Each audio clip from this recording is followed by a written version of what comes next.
What I knew about life, what I knew about people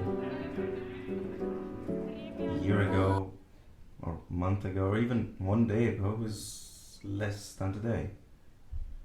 And that actually kind of motivates me to continue on with life.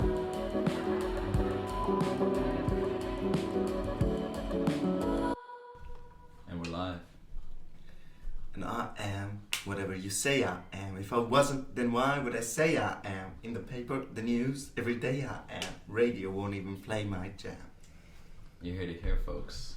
If he wasn't, why would he say he was? This is the second episode of the Post Definitions podcast. Back with your host, Freddie Lancha. Here with our unnamed guest. No, just kidding. His name is Abe. And yeah, if you weren't, why would you say you were?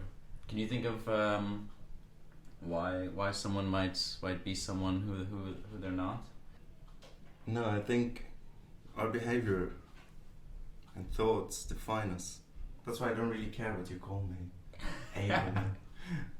We have a saying actually, names are the silliest things that we hold. You say that in Syrian? Yes, we do. Wow. Names are the silliest things that we carry on through our lives. What do you mean by that? Because they don't mean anything. Usually your name. It doesn't really define who you are. It's just a way of calling you. Wow. So what does define you? I'm guessing your thoughts, perception of life and everything in it, and the correlation between the both. Do you want to talk about what that means for you personally? You define yourself by your thoughts, like specific thoughts, or maybe your thoughts in a continuous kind of way, like maybe from one moment to the next you're a different person, or are you like the sum of all the thoughts you've had? It's it's definitely both, because as you grow, as time passes, you must grow. If you're not growing, you're not living. Hence, while you are at a certain moment that collection of ideas, as time passes, that collection of ideas is growing, and hence you're improving, hopefully, and therefore you're a different person. Yeah. And the concepts that you learn every day, with every experience you have, change who you are. So did you ever have like a time where you look back and you thought, I'm a different person than I was this other day? Or yeah, like was there a specific every day? Every day, yeah. Yeah, cool. As a matter of fact, I think I do at least 10 minutes of meditation a day, with no specific time frame, like not in the morning necessarily, or not in the evening. Just 10 minutes of meditating to think about what changed since the last time I opened my eyes, which usually is the previous day, unless I'm comatose, which would be a different conversation. Do you mind sharing, can you think of an example of something that you remember having changed from one day to the next, one meditation to the next?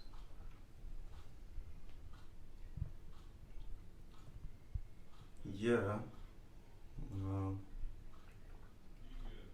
that's a pretty interesting question. If I am to speak of specifics,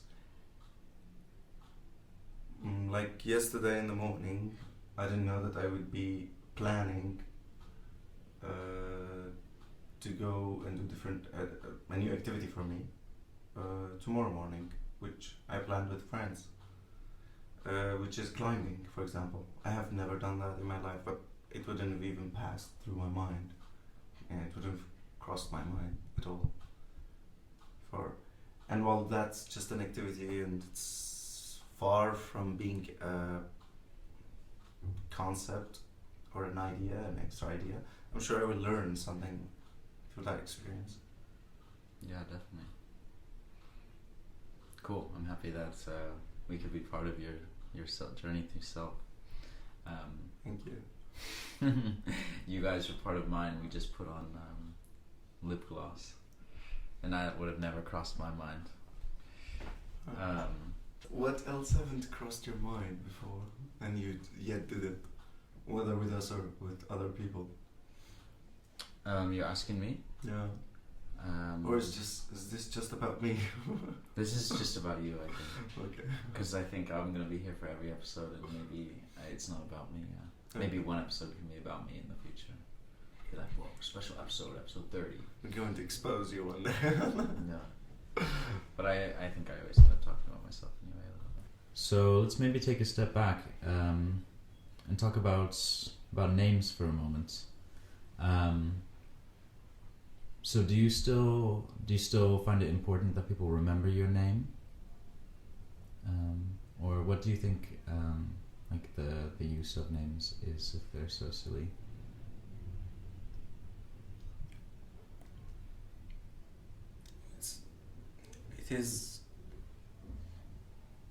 It may be important that my friends, for example, my close friends especially, do remember my name.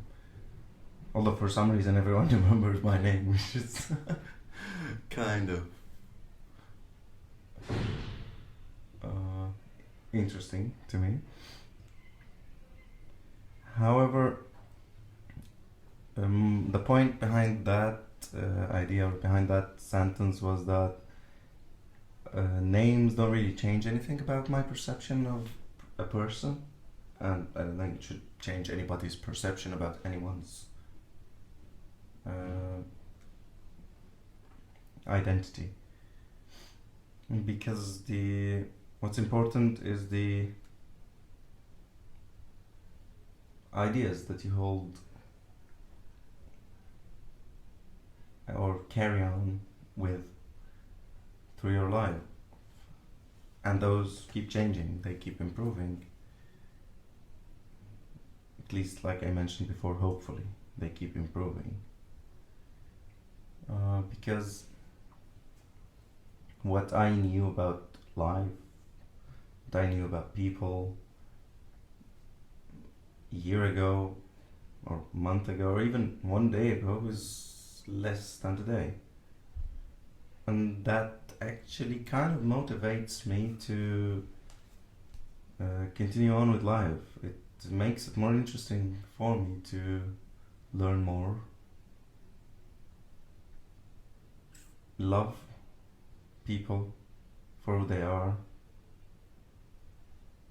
and even learn about myself, how to even deal with certain situations based on the knowledge that I gain from listening to different people's experiences, which is very interesting to me.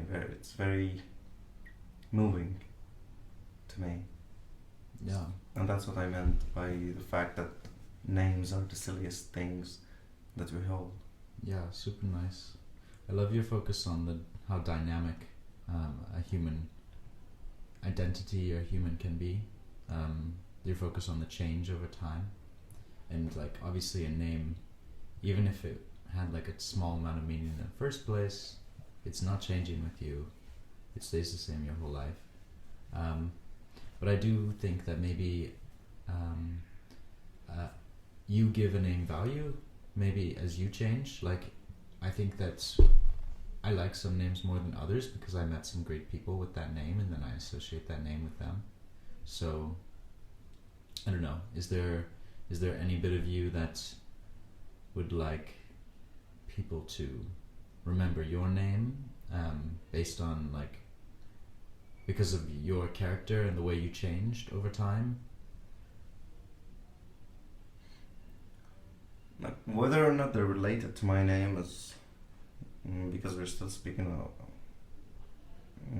in relation to names. Whether or not they remember my name is not necessarily very important to me, but of course I do like for people to remember certain characteristics about their experiences with me, my friendship with them, relationships, or whatever kind of interaction that we had, whether it's very temporary or very permanent. Like, for example, I like to know that someone got better because they knew me, because they met me. I like to know that. I don't care if I hear it, because that would be validation. But I do like to know it, or at least see it. Like someone got better. Doesn't matter in which aspects of their lives. But at least if they do, that means that I did add something to their lives. And that makes me feel more peaceful, let's say, perhaps, and more satisfied with the outcome of the experience with that I shared with whoever I shared it with. I guess this is kind of an extreme case, and only something I would think of as like a philosophy student, maybe. But do you think it's possible that maybe you change someone's life, they change in a way that they think is better, but for you have a different set of characteristics, and you might maybe not consider the way they changed as to be so much better, but for them it was like in line with their set of characteristics that they value. Would you consider that like a win if they for them they basically improved, but maybe not in your set of characteristics but in theirs? I don't know, it's kind of abstract. You can let me know if that doesn't make sense. No, it's true that it's kind of abstract, because I can never know whether or not it was a good outcome for them. Only in some cases it would be very obvious. However, it varies a lot, and whether or not it's a win, that's something I cannot judge, at least over a short period of time. That's why I would like to see the outcome, or the positive outcome, over a long period of time. But that would be me trying to examine their life, and that's not really something I would like to do, even, let alone want to. However, some people did thank me after a long time, for example, of a certain experience that we had, that they did have a positive, that they stated that I did have a positive impact on a certain aspect of their lives, and that was nice. That's beautiful. What kind of characteristics do you value then in a person or in yourself? I do value honesty for the very simple reason that it provides clear communication between two people, and that allows both of us to avoid any sideways conversations going on in our own heads, leading to somehow being able to help each other, or at least, if we can't, we'll be able to recognize that we can't more easily, more swiftly, and definitely that would lead to better outcomes regardlessly. Even if the outcome or the result is that we can't help each other, we should look for help someone else, for example. That's still a good outcome for me. That's a positive outcome, because it means that we took the first step. And I'm not sure if I delved into the right path here, regarding this conversation. But that's how I feel about that part. Perhaps it's related to a personal experience that I may have imparted unwillingly or at least unintentionally. Yeah, there's no right or wrong way to go in this conversation, and I like the direction you took towards honesty, and how you pointed out like it's so crucial for relationships. Do you Also friendships, by the way. Yeah, definitely. Do you have any advice or any can you like talk through how you would promote honesty in a relationship, in a friendship, like how you might try to make it easier for someone to be honest to you, or for you to be honest to them, or for you to have that honest communication? Yeah, definitely. Like I would promote honesty because, or by saying that, although I do acknowledge the fears one might have before being honest to someone, I do acknowledge the fear that you may feel for, let's list a couple of examples, for example, rejection, or risking a whole friendship because of that honesty. However, in my experience at least, it usually goes to a place where it becomes toxic for both people just because they avoided clear communication, whether in a relationship or a friendship or whatever. So if I am to give an advice here, it would be to actually risk that, regardless of what you may think the consequences might be, as the consequences of not doing that may be even worse. They may not surface very early, however they will be internal, and you will feel them more, and eventually it will end anyway. Yeah, it takes courage, to be honest. Definitely. So, are there like barriers in I don't know, when you're honest with somebody, with people in general, do they trust you? Can people sense like, oh, this is different? Not necessarily. No. That's why it's a risk. It's always a risk. Yeah, well, how to navigate that that area of trust, and even being honest doesn't mean people will take it as honesty, and sometimes lying people will believe more. Definitely. That's why I even refer to the thoughts of the other person and the subject, because the thing is, you can never control what another person thinks or what their acts might be. However, for your own psychological health, it would be better for you to at least be honest. And even if the consequences at first might be dire, it would still benefit you more in the long run, in my opinion. So you don't necessarily think of every relationship in isolation, but you're thinking about honesty as a means of being your best self. And if that's not appreciated by every single relationship, it's not necessarily a bad thing. Yeah, you should express yourself regardless of what might happen. Because if you don't, at one point you do lose your individuality or individual perception by trying to act or pretend to be compatible. However, you're not.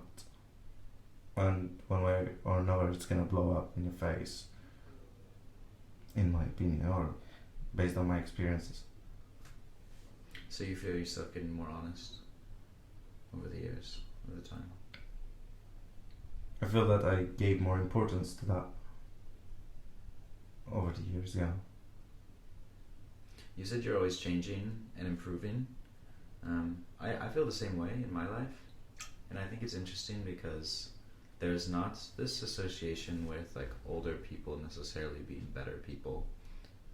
A lot of the times young people are held pretty highly in a lot of ways, but yeah, I see myself improving throughout my life, and I want to, and I feel like I'm continuing, and you're talking about a similar experience. Where do you think that comes from? Do you think that you're going to continue improving your whole life?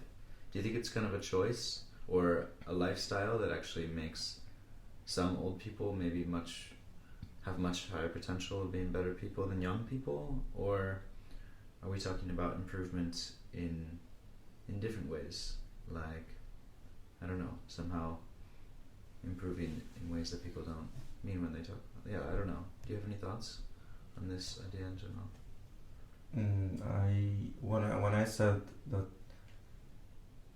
one must be improving because their ideas are accumulating or their experiences are accumulating, I did not mean aging at all.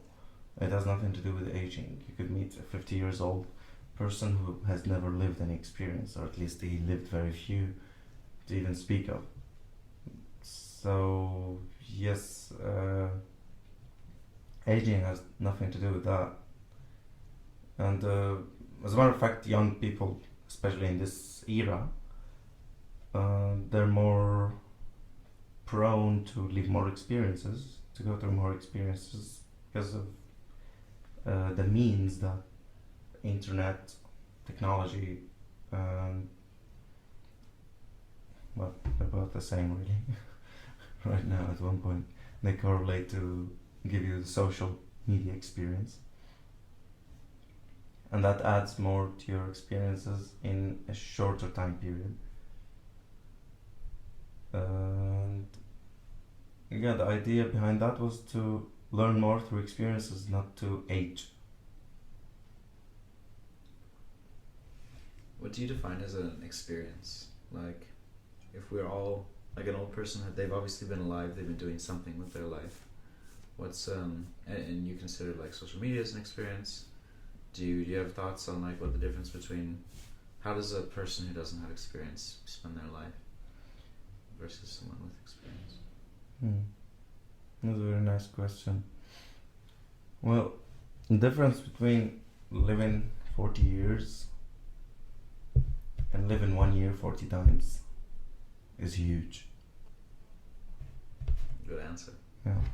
So you can live the same year, the same day even, for 4,000 times, and that doesn't make you experienced in anything new. You just had 1 day experience, you're just repeating it. But if you're experiencing every new thing every day, at least I think everyone should allocate some time every day for themselves to experience one new thing. Whether it's watching something new as a video, which is what I was referring to, the easy accessibility that we have in our age.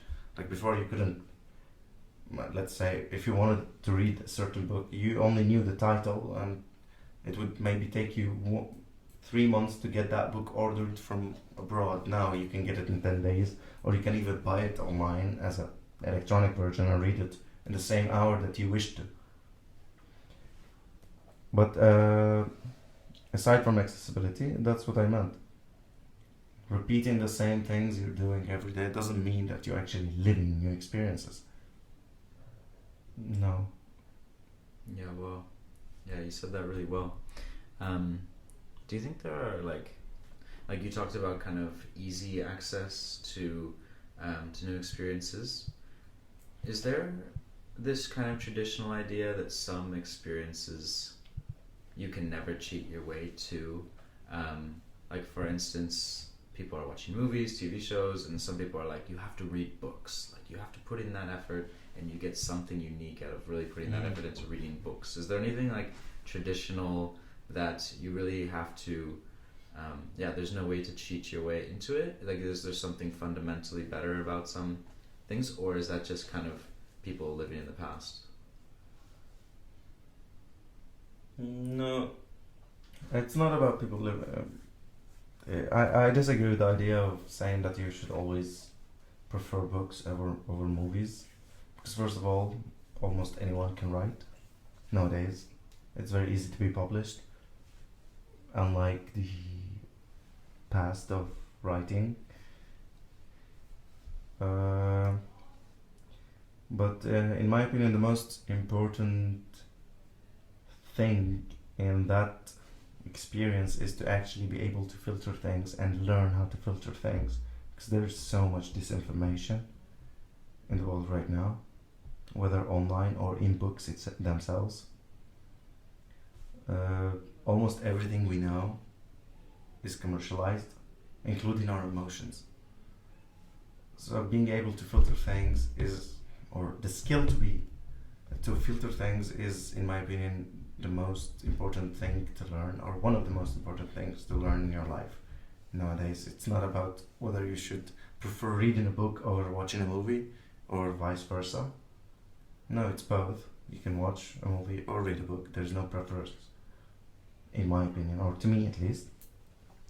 But being able to filter what's true or not, and I'm not saying right or wrong. There is no right or wrong. It's really dependent on the person's experience, unless it's scientifically related. Because, in science, there could be right or wrong, at least with the knowledge that we have today, based on subjects that we're aware of. And even that might change. So, right or wrong are really very temporal concepts. They change over time, and we have seen that through history, as I believe, at least. But being able to filter is very important. Yeah, definitely. So I think most people who have lived, they have kind of felt like people in the past, they didn't know that much. Right now we know a lot. At least I don't know everything, but I have a pretty solid understanding of like the fundamental things, important things. Do you identify as like living during a time where you can kind of trust, like you were talking about also misinformation and how a lot of people are not doing a good job filtering their information? Do you feel like you are good at filtering information, and that you can like trust your knowledge, or being someone who believes in the lack of filters, the difficulty of filtering, as well as like the changing reality? Do you see yourself as like just as hypnotized and confused as people in the past and the other people around you, or where do you stand in all of this? I can put it this way: I'm one person against 9 billion people who can actually impart information to me. There's no way I can be very good at filtering information, but the fact that I'm aware of that I should be able to try to filter, and I always try to, is what's important to and what everyone should be doing, in my opinion. Because you can never fight so many channels giving you information simultaneously. Like the feed we are receiving every day is amazingly higher than people 50 years ago could receive, like the feed of information. So we can only filter so much. Yeah, wow, that was really insightful. So I guess Abe just gave us a lot to think about. So I think this is a good place to wrap it up, and hopefully we'll have you back on here when this podcast has a little bit more of a structure, or less of a structure, and more listeners and so on. So yeah, thank you so much for your time. Do you have any final thoughts or something you want to say to the fans? No, thank you very much. I just wish that this channel of information will be good to people and won't need so much filtering as we spoke, but hopefully it will help some people. Yes. That's all. Yeah, hopefully it helps people in ways that are subjective to them, and we may not fully understand, like you were saying, but like in the long term, if we get some messages about how this helps, then yeah, however they define it. All right, this is us logging off. Thank you for checking us out, and see you next time.